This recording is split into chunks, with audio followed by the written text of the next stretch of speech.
श्रीयुत आनंद माडगुळकर यांचं अतिशय सुंदर मनोगत आपण इथे ऐकलं. गदिमा प्रतिष्ठानचा कार्यक्रम हा 14 डिसेंबरला ज्या ओढीने रसिक तिथे येतात. खरं तर 48 वर्षामध्ये इतक्या नामवंतांना हे पुरस्कार दिले गेले आहेत. त्याचाच एक मोठा ग्रंथ आपल्याला 50व्या वर्षी करता येईल. म्हणजे सगळे नामवंत बहुतेक तिथे येऊन गेलेत. म्हणजे आम्हा सूत्रसंचालकांना निवेदिकांनाही वाटायचं की आपल्याला कधीतरी यांनी बोलवावं. पण मला असं अगदी वाटतं की एकदा नव्हे, दोनदा नव्हे, 3 वेळेला गदिमा प्रतिष्ठानचं सूत्रसंचालन करायचं भाग्य मिळालं. याच सभागृहामध्ये आपण आनंदजी गदिमायन केलं होतं. खरोखरीच गदिमा या नावाशी जोडलं जाणं ही सुद्धा एक मोठी भाग्याची गोष्ट असते. आणि आज आपल्या समितीने खूप उत्तम आणि यथायोग्य अशी निवड केली. यानंतर मी मगाशी ज्यांचं उल्लेख असा केला की खरोखरीच बहुआयामी आणि बहुपेढी असं व्यक्तिमत्व आदरणीय डॉक्टर सुनील कुमार लवटे सर, मी त्यांना विनंती करते की त्यांनी या निमित्ताने आम्हाला मार्गदर्शन करावं.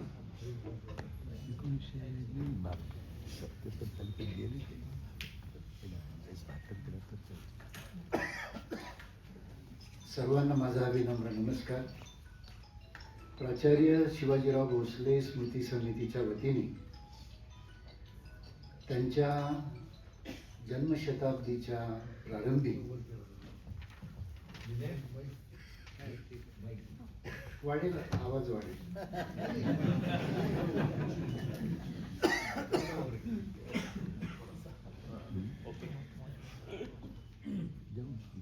पट्टीचा गायक एकदम वरची पट्टी लावत नाही.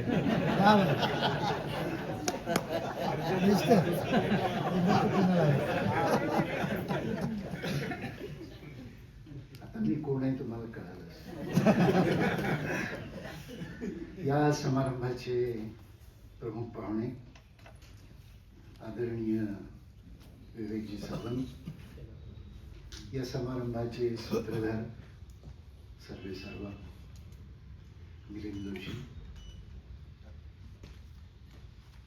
माझ्या बरोबर ज्यांचा गौरव करण्यात आला ते माडगुळकर प्रतिष्ठान. आज व्यासपीठावर प्राचार्य शिवाजीराव भोसले यांचे चिरंजीव आणि स्नुषा उपस्थित आहेत. आणि आपण सर्वजण या समारंभाला इतक्या अगत्याने उपस्थित राहिलात. तुम्हा सर्वांचं मी मनापासून स्वागत करतो. मला याची कल्पना आहे की तुम्ही काही मला ऐकायला आलेलं नाही आहात. शिवाजीरावांच्या प्रेमापोटी तुम्ही सर्वजण या ठिकाणी आलात आणि एका अर्थाने प्राचार्य शिवाजीराव भोसले यांच्या स्मृतीस त्यांच्या जन्मशताब्दीच्या प्रारंभिक दिनी आपण त्यांचं अत्यंत कृतज्ञतापूर्वक स्मरण या समारंभाच्या निमित्ताने करतो आहोत. त्यांच्या स्मृतीच्या प्रित्यर्थ यापूर्वी 16-18 पुरस्कार देण्यात आले आणि त्या माळेत मला तुम्ही आज उपवत आहात याचा मला मनस्वी आनंद आहे. माळेमध्ये सगळेच मणी काही सारखे नसतात याची मला कल्पना आहे. मी काही कंठमणी वगैरे नाही याची पण मला जाणीव आहे. मी जेव्हा मिलिंद जोशी यांना ऐकतो, जेव्हा ऐकतो, बऱ्याच वेळा ऐकलंय, तेव्हा मला असं वाटतं की शिवाजीराव भोसले अजून काही निवर्तलेले नाही.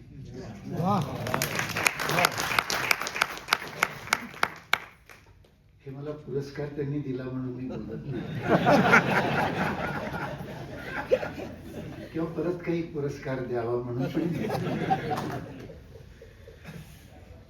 वैखरी, परा, पश्यंती या ज्या शब्दशक्ती आहेत, या सगळ्या शब्दशक्तींचा समन्वय प्राचार्य शिवाजीराव भोसले यांच्या वक्तृत्वामध्ये होता.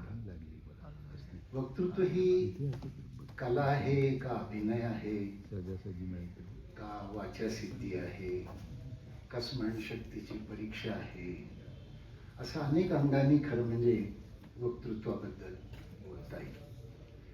महाराष्ट्रामध्ये वक्तृत्वाचा जो विचार सुरू झाला शास्त्रीय अर्थाने, तो विष्णू शास्त्री चिपळूणकरांच्या पासून सुरू झाला. त्यांनी निबंधमालेमध्ये 18वा निबंध वक्तृत्व या नावाने लिहिला आणि महाराष्ट्रामध्ये ज्याला पण सैद्धांतिक बैठक वक्तृत्वाची सांगायची परंपरा सुरू झाली. विष्णू शास्त्र्यांनी वक्तृत्व या शब्दाला एक नवीन शब्दकळा दिलेली आहे. ती फारशी वापरली जात नाही म्हणून मी सांगतो. बोलणारेपणा म्हणजे ज्यांच्यामध्ये बोलण्याची उत्स्फूर्त अशी उपजत उर्मी असते आणि मग त्यानंतर ते जे बोलतात त्यांना वक्ता म्हटलं जातं. म्हणजे वक्त्याला बोलल्याशिवाय चैनच पडत नाही, त्याला वक्ता म्हणतात. म्हणजे आमंत्रणावरून बोलणारा वक्ता नाही, बोलतोच तो बोलतच राहतो. जसं शिक्षक असतो पहा, माझी बायको मला नेहमी म्हणते, मंडईत पण शिक्षक कसे होतात.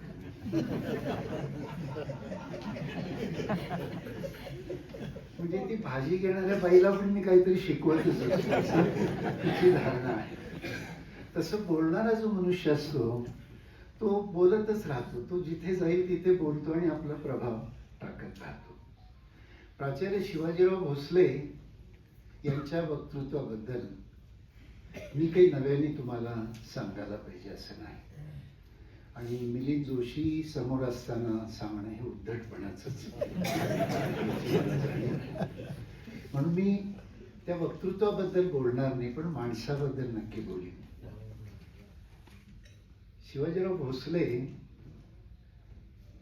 हे घरात फार कमी बोलायचे. घरात आता तुम्ही म्हणाल तुम्हाला काय माहिती, असं काही नसतं की घर आणि बाहेर. म्हणजे सार्वजनिक माणसं बाहेर जास्त प्रसिद्ध असतात, घरात फार कमी असतात. म्हणजे आमच्या घरात कधी जर तुम्ही विचारलं की सुनील लवटे इथेच राहतात का, चौकशी करतो असं.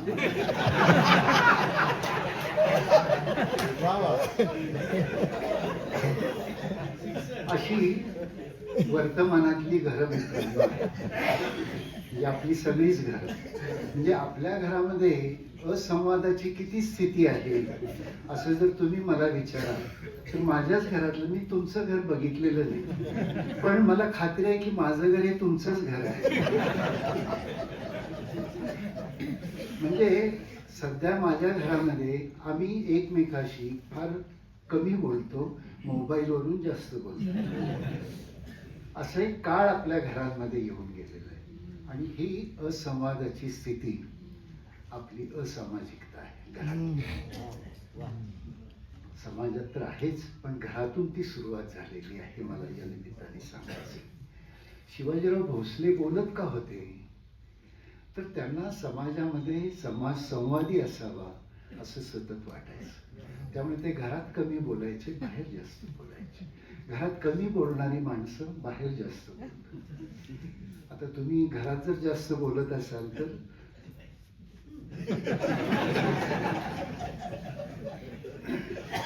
वक्त्यांनी सगळंच बोलायचं नसतं. शिवाजीराव भोसलेंचं आणखीन एक वैशिष्ट्य मला कळालेलं असं आहे की ते शिक्षक म्हणून सर्व विद्यार्थ्यांशी समशीलतेने वागायचे. माझे इतर मित्र राजेंद्र बसलेले आहेत, ते त्यांच्याच महाविद्यालयामध्ये अनेक वर्ष त्यांचे सहकारी होते. शिवाजीरावांनी अपरभेद असं कधी केला नाही. मला आठवतं की ते कसे शिक्षक होते. शिक्षक म्हणून समानशीलेषु, सगळ्या विद्यार्थ्यांशी समशील व्यवहार ही फार मोठी गोष्ट असते. मला आठवतं की काही वर्षांपूर्वी कोल्हापुरात तिथल्या एका दैनिकाने एक सदर चालवलेला होता. त्याचं नाव होतं शिष्योत्तम. सदराचं नाव होतं शिष्योत्तम. आणि रोज एका शिक्षकाला त्यांनी लिहायला लावलं. 1 जानेवारीपासून ते सदर सुरू झालं आणि 31 जानेवारीला मला त्यांनी लिहायला लावलं समारोपाचं सदर. माझं शीर्षक होतं सर्व शिष्योत्तम. म्हणजे मी ज्यांना ज्यांना शिकवलं ते सगळे विद्यार्थी माझे शिष्योत्तम आहेत. माझ्यापूर्वी 364 लोकांनी एकाच विद्यार्थ्यावर लिहिलेलं. विद्यार्थी आणि शिक्षक याची समशील भूमिका कशी असली पाहिजे याचा वस्तुपाठ प्राचार्य शिवाजीराव भोसले यांनी आपल्या व्यवहारातून समाजामध्ये रुजवलेला होता. म्हणून देखील ते मोठे शिक्षक होते. शिक्षक चांगला शिकवतो वगैरे हा त्याचा उपजीविकेचा भाग असतो, पण शिक्षक चांगला माणूस घडवतो ही त्याची उपजत देणगी असते.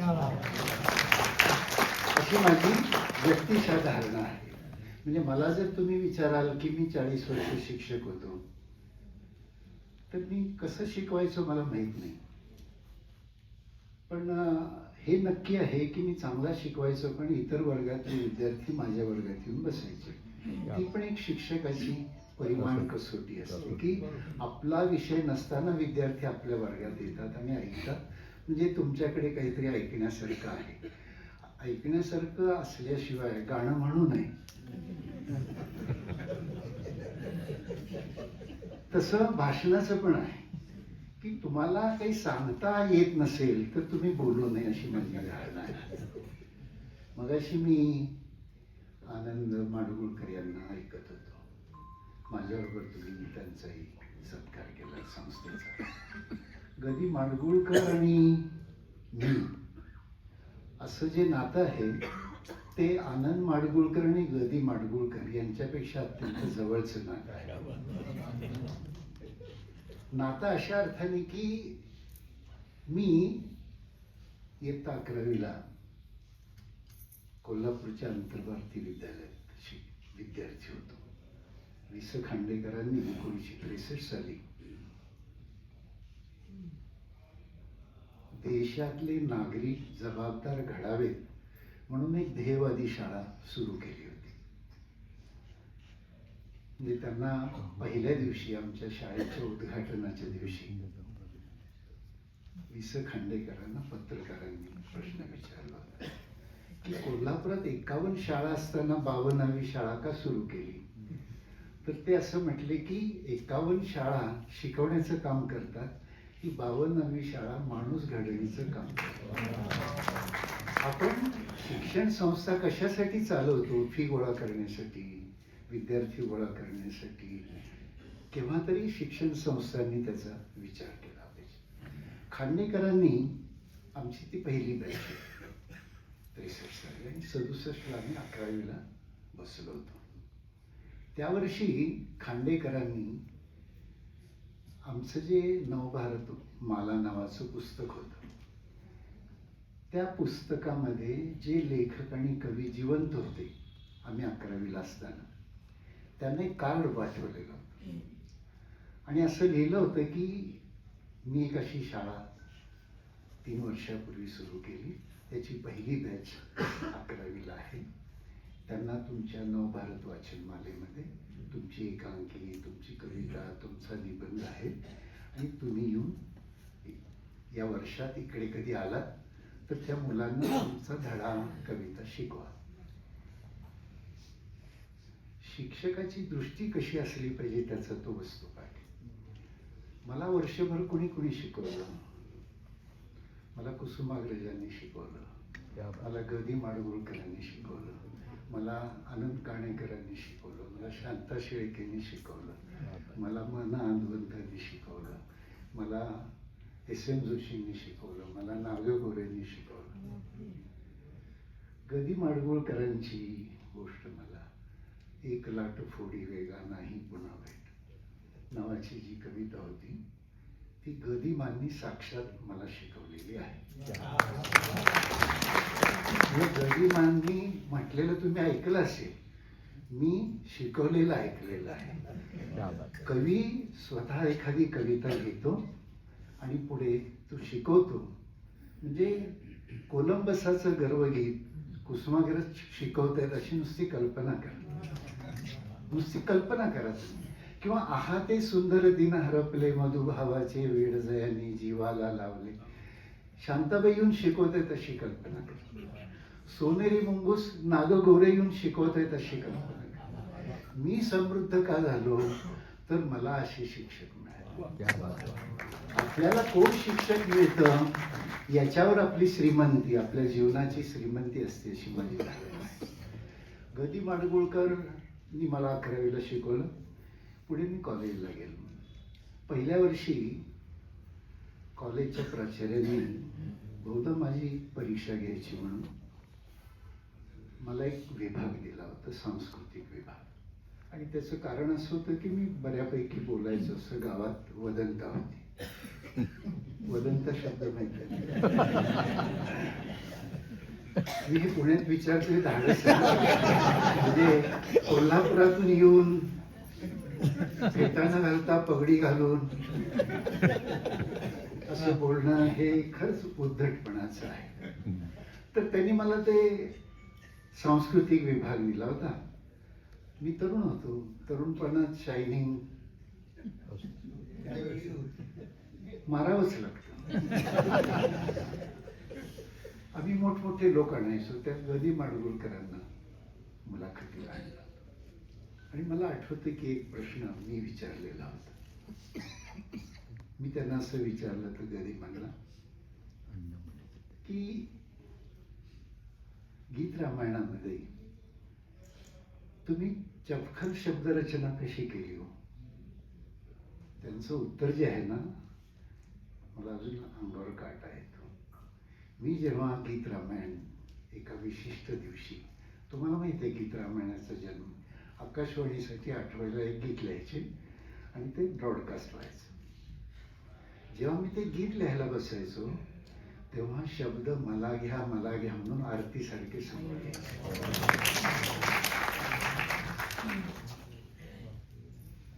प्रतिभा नावाची गोष्ट ती अशी आकाशातून येत नाही, ती आतून येत असते. उगीच लोक म्हणतात की प्रतिभा आकाशातून येते वगैरे, असं काही नसतं. गदिमा हे सगळं का करू शकले असं मी केव्हा केव्हा विचार करतो. गदिमा आणि मी ज्यांचा अभ्यास केला मगाशी यांनी सांगितलं, वि स खांडेकर हे आपल्या सगळ्यांना माहित आहेत की महाराष्ट्रातले मोठे लेखक आहेत. पण ते एका शिरोड्याच्या छोट्या शाळेमध्ये मुख्याध्यापक होते, ट्युटोरियल इंग्लिश स्कूल.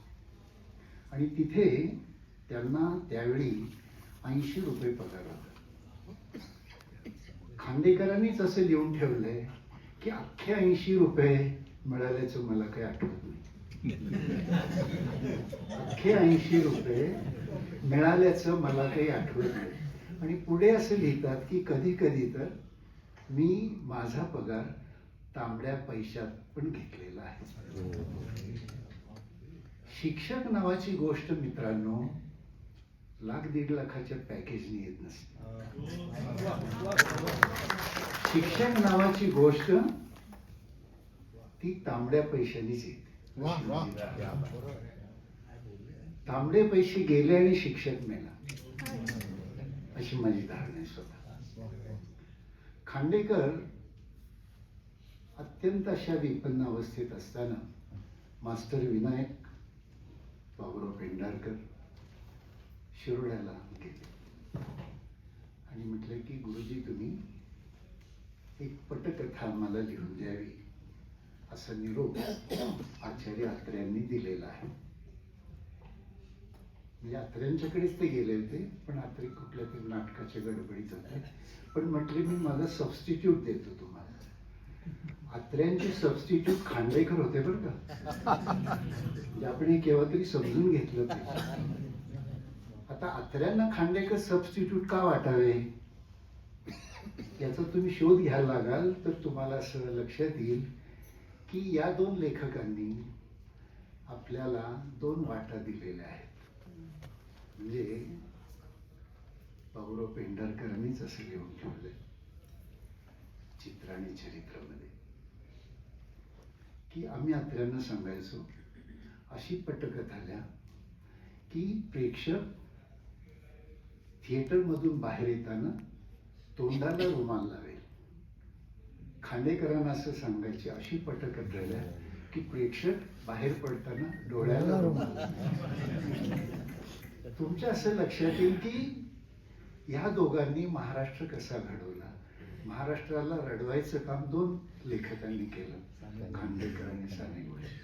हसवायचं काम रिया बुवा अत्रे यांनी केलं. अत्रेंनी जास्त केलं ते, पण सगळे व्यंग्यकार होते. मगाशी कोणतरी असं म्हटलं की मिलिंदच म्हटलं की आता श्रोत्यांना बोलवायसाठी मानधन द्यावं लागेल. ही परंपरा आताची नाहीये. हिंदी मधले एक लेखक आहेत हरिशंकर परसाई, त्यांनी असं लिहिलंय की आमच्या मध्य प्रदेशामध्ये इंदूर वगैरे भोपाळमध्ये आम्ही अलीकडे पत्रिकेमध्ये लिहायला लागलोय की भाषणानंतर खीर खिरवली जाईल. म्हणजे भाषणानंतर खीर वाटली जाईल, तर खिरेसाठी लोक मग ऐकायला. असा पण एक काळ भारतामध्ये होता. गदी माडगूळकर हे कोण होते खांडेकरांचे? म्हणजे पटकथाकार ते विनायकांचे होते, पण गदींचे कोण होते? किंवा गदी वि स खांडेकरांचे कोण होते? वि स खांडेकरांचा पहिला लेखनिक म्हणजे गदी माडगूळकर.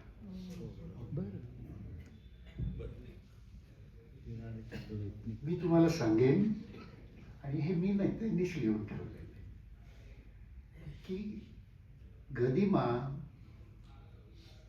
बामणाच्या पत्र्यात राहायचे. माडगूळचं जे घर आहे ना त्यांचं पत्र्याचं होतं, आणि माडगूळमध्ये बामणाचा पत्रा म्हणून ते ओळखलं जायचं. SSC झाले आणि काहीतरी करायचं म्हणून गाव सोडलं आणि कोल्हापूरला आले. फैजपूर काँग्रेसमध्ये कोल्हापूरचे एक व्यापारी त्यांना भेटले, त्या ओळखीनं ते कोल्हापुरात आले. कोल्हापुरात येऊन गदिमा वह्यालायचं काम करायचे, हिशोब लिहायचं. लिहिता लिहिता त्यांच्या असं लक्षात आलं की हंस कंपनीमध्ये एक चांगला लेखनिक हवा आहे.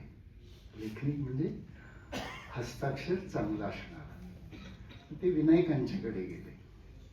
विनायक म्हणले, मी नाही तुझी परीक्षा घेणार, ते आमचे पटकथा लेखक आहेत खांडेकर नावाचे, ते घेतील.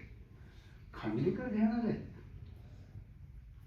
बामणाच्या पत्र्यामध्ये एकच फोटो लावलेला होता आणि तो वि स खांडेकरांचा होता. आणि अशा माणसाकडे आता आपल्याला लिहायला मिळतं, याची कोण उर्मी होती गदिमांना? गदिमांनीच एका ठिकाणी लिहिलंय की लोक मला अलीकडे महाराष्ट्र वाल्मिकी म्हणतात. त्यांना काय माहीत, मुळाक्षर माझी आहेत, काना मात्रा वेलांट्या सगळ्या खांडेकरांच्या आहेत. म्हणजे खांडेकरांच्याकडे जेव्हा ते अर्ज घेऊन गेले तेव्हा खांडेकर म्हणले, अक्षर सुवाच्य आहे पण काना मात्रा वेलांट्या बदलायला तर हे जे चैतन्य आहे माणसाच्या घडणीचं, ते खांडेकरांनी भरपूर जपलेलं आहे. आज आपण ज्या शिवाजीरावांच्या स्मृती दिनाच्या निमित्त पुरस्कार देतो आहोत, 20व्या शतकाच्या उत्तरार्धात महाराष्ट्रामध्ये जे प्रसिद्ध वक्ते होते, जसे शिवाजीराव होते तसे खांडेकर होते, तर्कतीर्थ लक्ष्मण शास्त्री होते. या दोघांचा अभ्यास करताना माझ्या असं लक्षात येतं की वक्ता जो असतो तो केवळ वक्तृत्व करत नाही, तर तो नाही म्हटलं तरी माणसांच्या विचारधारा, माणसांचे विचार व्यवहार, माणसाची तर्कबुद्धी, माणसाची विनोदबुद्धी, आणि खरं म्हणजे ज्याला आपण विवेक सावंत इथे आहेत, ते अलीकडे कृत्रिम बुद्धिमत्तेवर काम करतात. म्हणजे माणसाची मूळ बुद्धी गेल्यामुळे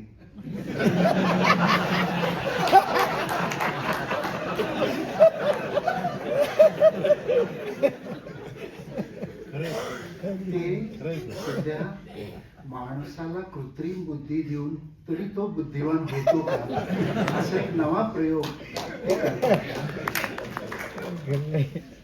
पण मी तुम्हाला सांगेन, ते खरं म्हणजे नैसर्गिक बुद्धीचंच काम करतात.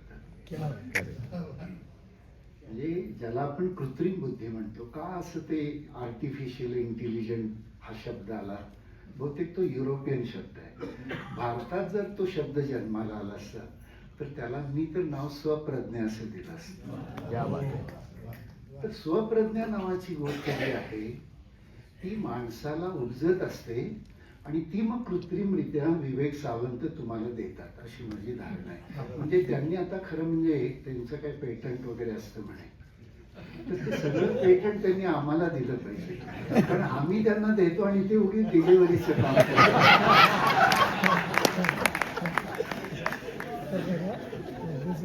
अशी माझी स्वतःची धारणा आहे. तर मला वाटतं की कोल्हापूरून येऊन पुण्यात इतकं जास्त बोलू नये याची मला जाणीव आहे.